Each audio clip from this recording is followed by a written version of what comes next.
Hi. Majority of बच्चों के board exams यानी कि 10th एंड 12th के जो बोर्ड एग्जाम्स हैं वो मिड फरवरी या फिर फरवरी स्टार्टिंग से शुरू हो जाते हैं और इसीलिए सबसे ज़्यादा इम्पोर्टेंट ये हो जाता है कि जो भी हमने पूरे साल स्टडी की है या जितने भी मार्क्स हमारे अब तक बन रहे हैं उनको हम बूस्टअप कैसे करें, या फिर हमने अगर पढ़ाई नहीं भी की है तो इतने कम समय में हम क्या टिप्स क्या फॉर्मूले अपनाएं जिससे एटलीस्ट हमारे एवरेज या फिर उससे कहीं ज़्यादा मार्क्स आ पाएँ। तो इसके लिए मैंने कुछ टिप्स जो हैं वो शेयर की हैं और लास्ट वाली जो टिप है तो बहुत ही ज़्यादा इम्पॉर्टेंट है, तो वीडियो को एंड तक जरूर देखना।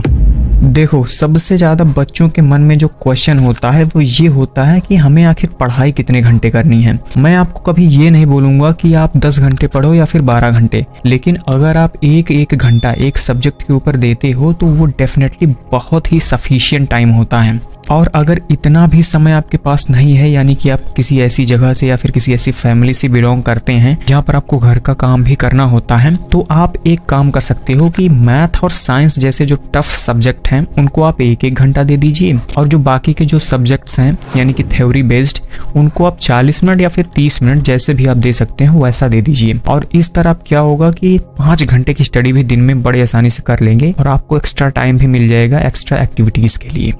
अक्सर जब भी हम पढ़ाई करने बैठते हैं तो शुरुआत में बहुत ही अच्छा लगता है, बट जैसे जैसे टाइम बीतता है यानी कि कुछ घंटे होते हैं तो हमें बोरिंग फील होने लगता है और पढ़ने का बिल्कुल भी मन नहीं करता। ये प्रॉब्लम कोई नई नहीं है, ये सबके साथ होता है। और इसके लिए आप कर क्या सकते हैं, एक टॉपर रूल है जिसके हिसाब से जब भी आप स्टडी करने बैठो तो सबसे ज्यादा जरूरी बात ये ध्यान रखो कि जब भी पढ़ते पढ़ते आपको 50 मिनट यानी कि 50 मिनट हो जाए तब आप उसके बाद 5 से 10 मिनट का एक ब्रेक ले लो। और उससे भी जरूरी बात ये है कि आप 5 से 10 मिनट का जो ब्रेक ले रहे हो उसमें आपको क्या करना है क्या नहीं करना। आपको मोबाइल बिल्कुल नहीं चलाना, किसी से कॉल पर बात बिल्कुल भी नहीं करनी, कहीं दूर घूमने नहीं जाना है। सिंपली आपके पास अगर कुछ खाने के लिए है तो आप उसको खा सकते हो यानी कि नाश्ता वगैरह कर सकते हो। आप करो क्या कि अपने कमरे से बाहर जाओ, आपके छत पर आपके आसपास वहां पर आप 5 मिनट वॉक कर लो और वॉक करते हुए आपके दिमाग में ये ख्याल होने चाहिए कि मेरा जो एग्जाम है हो गया है और मैंने जो भी नंबर या जो भी मार्क्स मैंने इमेजिन किए थे वो मैंने अचीव कर लिए हैं।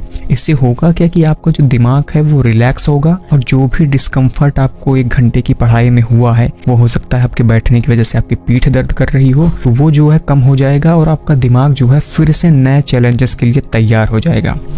तीसरी सबसे बड़ी प्रॉब्लम ये है जो कि सबके साथ होती है कि आप किसी चीज को लेकर कंसंट्रेट नहीं हो पाते हो, चाहे वो पढ़ाई हो या फिर घर का कोई काम। अब एक एग्जांपल से ये समझते हैं, मान लीजिए आपकी मम्मी ने आपको एक दिन कहा कि बेटा पूरे घर की सफाई करनी है, तो जाहिर सी बात है कि पूरे घर की सफाई करना ये बहुत बड़ी बात होती है और अक्सर लोग नहीं कर पाएंगे, या अगर आप करते भी हो तो प्रेशर में आकर कुछ ना कुछ चीजें आप मिस कर दोगे। लेकिन वहीं अगर आपकी मम्मी ये कहती है कि बेटा केवल आज एक कमरा साफ करना है, बाकी का अगले दिन देख लेंगे, तो आप डेफिनेटली उस काम को अपने 100% दे करके करोगे और कोई भी मिस्टेक होने के चांसेस बहुत ही कम हो जाते हैं। दरअसल इसके पीछे का लॉजिक ये है कि जब भी आप कोई काम करते हो तो आपको सबसे पहले छोटे छोटे गोल्स को सिलेक्ट करना है और उन छोटे गोल्स को एक दिन में ही पूरा करना है। और आपके एक सब्जेक्ट के अंदर मैक्सिमम 13 से 14 चैप्टर्स ही हैं, इससे ज्यादा नहीं है, तो आपको 1 महीने में कम से कम आप उनको 2 से 3 बार रिवीजन कर सकते हो।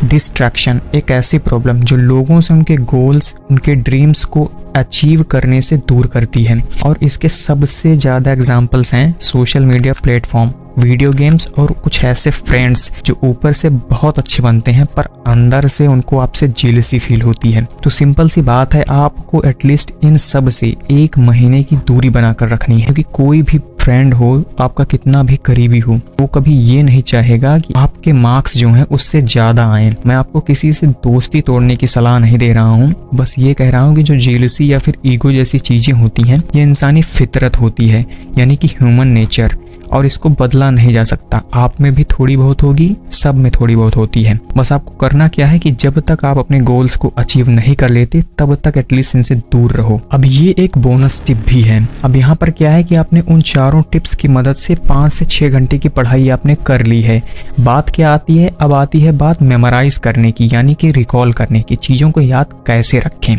तो सबसे आसान तरीका है आपको ये करना है कि जो भी आपने चैप्टर्स पढ़े हैं उनकी एक समरी, इंपॉर्टेंट इम्पोर्टेंट की पॉइंट्स को एक कॉपी के पेज पर लिख लेना है और उसको ऐसी जगह पर चिपका देना है जहां पर आपकी नजरें बार बार जाती हों, जैसे कि आपका दरवाजा हो गया या कोई दीवार। अब होगा क्या कि दिमाग क्या करता है कि जो भी चीज वो आप बार बार देखते हो वो आसानी से ऑटोमेटिक रिकॉल हो जाती है, उसमें आपको एक्स्ट्रा मेहनत करने की जरूरत नहीं पड़ती। और ये बात हमेशा ध्यान रखना कि जो भी की पॉइंट्स या फिर समरी आप लिखो पेज पर, उसमें एक पेज से ज्यादा की नहीं होनी चाहिए, 10 लाइन्स से ज्यादा की नहीं होनी चाहिए और 100 वर्ड्स से ज्यादा की नहीं होनी चाहिए। इस तरह करके आप अपनी पढ़ाई को बूस्ट कर सकते हो और अपने नंबर को बहुत अच्छा बना सकते हो, अपने मार्क्स को बहुत इंक्रीज कर सकते हो। अगर आपकी और भी कोई क्वेरी हो तो कमेंट करके जरूर बताइएगा, मैं अगली वीडियोस पर जरूर बनाऊंगा और चैनल को सब्सक्राइब जरूर कर देना ऐसी वीडियो देखने के लिए।